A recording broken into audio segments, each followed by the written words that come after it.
Nagulat po ang ilang residente ng Puerto Princesa, Palawan nang may mataan silang parang apoy na bumabagsak mula sa kalangitan. Kwento ng uploader, nakarinig sila ng malalakas na pagsabog kasabay ng pagbagsak na tila apoy. Meron ding nakitang puti at makapal na usok sa langit. Tila bituin naman ang nakita sa bahagi ng Carrascal, Surigao del Sur. Gayun din sa Tampakan, South Cotabato.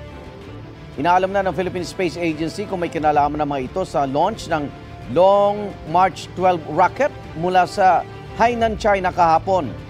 Tunukoy ng drop zone ng 21 nautical miles mula sa Puerto Princesa, Palawan at 80 nautical miles mula sa Tubataha Reef sa Natural Park.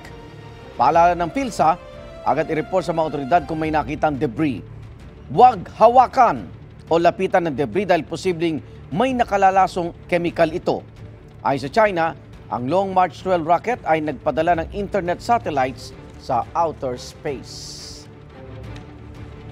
Igan, mauna ka sa mga balita, mag-subscribe na sa GMA Integrated News sa YouTube para sa iba't ibang ulat sa ating bansa.